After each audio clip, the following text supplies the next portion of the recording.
Di ujung timur Indonesia, tepatnya di Kabupaten Biak Numfor, bersembunyi di antara lebatnya hutan dan jernihnya aliran sungai, berdiri sebuah kampung yang kaya akan sejarah dan budaya, Kampung Saukobie.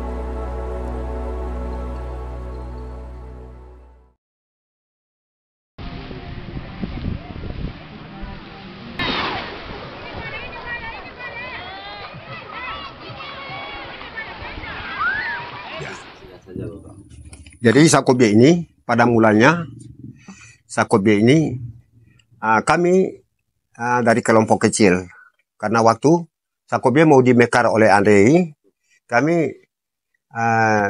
satu kelompok itu kami cari nama untuk desa baru yaitu desa Saukobie. Jadi mantan kepala kampung saya almarhum Moses Dimara yang sudah almarhum ya tahun yang tadi saya katakan itu tahun 1985 86 ke atas itu akhirnya diberi nama Kampung Saukobie. Saukobie yang punya arti sawitu pelabuhan. Ya, sawitu pelabuhan. Kobie itu adalah hidup. Jadi tidak salah juga karena Teluk Korem itu disebut itu Sau Korem, artinya pelabuhan Korem. Maka diangkat dari pelabuhan atau pelabuhan.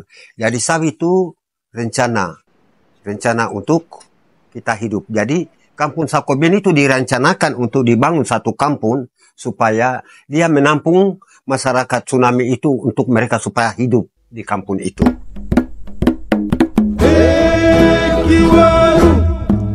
Kiwaru yang tantang dapat sama dama bero.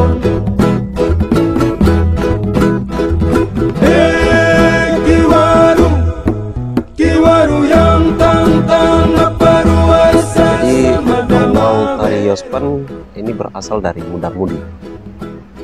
Tari Yospan, muda-mudi itu bisa digunakan untuk juga acara-acara besar, acara penjemputan seperti apabila ada orang nomor satu di Indonesia atau di kehidupan itu bisa dipakai.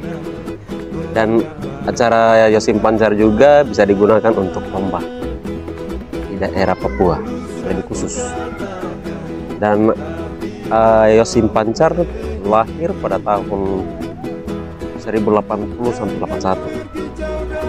1981 80 sama 81. Dan itu dipakai di awal itu di Jayapura dan dipakai sampai saat ini. Yosim Pancar ini awalnya itu menggunakan untuk acara-acara adat ya, seperti ada orang pernikahan atau ada buat gunting rambut, acara besar Nasrani seperti Desember itu digunakan untuk pakai menyatukan masyarakat. Jadi itu satu Yosim Pancar ini melambangkan satu tanaman atau lahan yang kita kerja. Terus ya. Dan yang pancar itu kita gunakan pancar ini artinya lahannya tadi tanaman yang kita mau bawa, tanaman yang kita sudah gale, kita ambil lalu maksudnya gunakan untuk makan atau bersenang-senang. Kita mau istilahnya dibilang kita sudah selesai memanen raya gitu. Kita harus gembira karena tanaman kita yang sudah kita panen.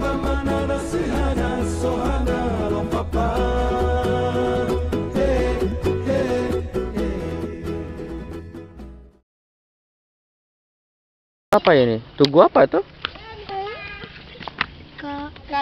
Ada bisa baca ini toh? Bisa lah. Dengan rahmat. Ajilah dulu baru baca boleh. Kita bikin video boleh. Guys, kita ada di atas guys. Kita bisa lihat dulu ada.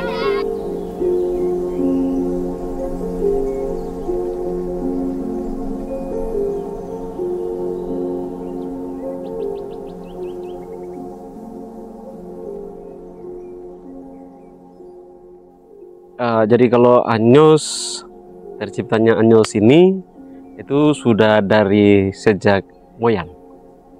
Ya, sejak moyang. Jadi kita sendiri yang sekarang ini kita tidak tahu kapan timbulnya itu Anyos itu. Tetapi dari dulu itu salah satu minuman khas orang Biak yang digunakan untuk setiap melakukan aktivitas.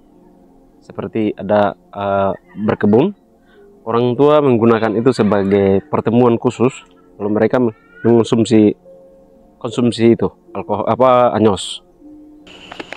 Itu yang menghasilkan buah itu. Kalau istilahnya tidak tahu di mana di apa tuh kalau dia punya bahasa sebenarnya. Tapi kalau biasa di sini bilang mayang. Ini yang ada kelapa. Oh iya. Ya. Ini yang kan mayang ini yang keluar untuk jadi buah kelapanya tuh.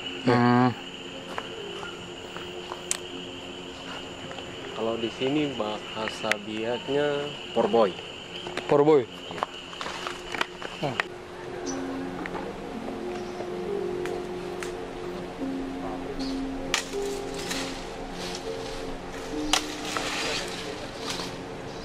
Jadi 1 minggu baru dipanen lagi. Jadi mereka tadi petik yang agak besar tuh. Yang ini tinggal, jadi 1 minggu sudah bisa panen lagi. Sudah besar. Ini sudah besar. 1 minggu lagi besar lagi, yang ini lagi naik. Yang ini. Oh, berarti gantikan. Sejak dahulu kala, pertanian menjadi urat nadi perekonomian kampung ini selain dari hasil laut. Dengan tangan-tangan penuh ketekunan, para petani di Saukobie menanam, merawat, dan memanen tanaman-tanaman yang telah menjadi simbol kehidupan mereka. Sirih, pinang, dan keladi bukan hanya hasil bumi. Mereka adalah bagian dari identitas masyarakat Saukobie. Sirih dan pinang, tumbuhan yang dipakai dalam tradisi adat dan simbol kebersamaan, menjadi komoditas penting dalam setiap upacara dan ritual budaya. Di ladang-ladang, daun sirih merambat subur, sementara pohon pinang menjulang, menghadirkan buah yang kaya manfaat bagi kehidupan sehari-hari. Halo, nama saya Aldo. Apa?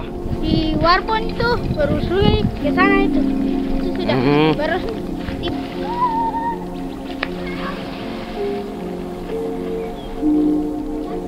Aldo.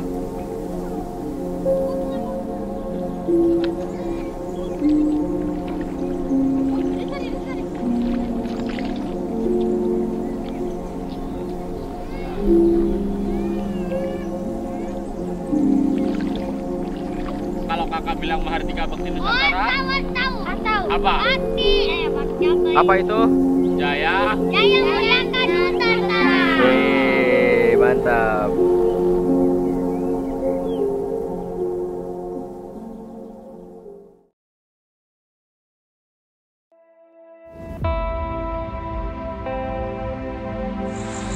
Di SD Impres Korem, kami mengajar bukan hanya pengetahuan.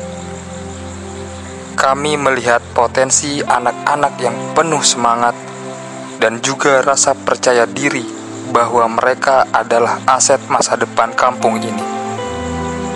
Sekolah alam menjadi tempat kami bersama anak-anak belajar di bawah langit terbuka untuk mengenali potensi diri dan kekayaan alam Biak. Serta sekolah posko memberikan ruang bagi semua yang ingin terus belajar tanpa batas. Gapura didirikan sebagai gerbang yang menyambut setiap orang ke dalam kehangatan kampung ini. Sebuah prasasti kini berdiri sebagai pengingat usaha kami dalam bersama-sama mengabdi di ujung timur Indonesia ini. Ketika simulasi dan mitigasi bencana dilaksanakan, kami berdiri teguh, belajar, dan mengajarkan ketangguhan untuk memastikan kampung dengan segala potensi bencana untuk selalu siap. Saat adegan terakhir memudar, yang tersisa bukanlah proyek-proyek atau bangunan, tetapi ikatan yang telah terjalin. Inilah Salkobie, tempat yang menerima kami sebagai orang asing dan melepas kami sebagai keluarga. Dari ujung timur Indonesia, kami ingin mengirimkan pesan penuh kabar baik bahwa Biak sungguh mempesona. Orangnya, adatnya, dan segala hal di dalamnya. Sampai bertemu kembali warga kampung Salkobie dan sekitar. Bagi kami, kampung ini merupakan rumah kedua yang senantiasa terpatri di dalam jiwa kami. Kasumasa Salkobie, Kasumasa.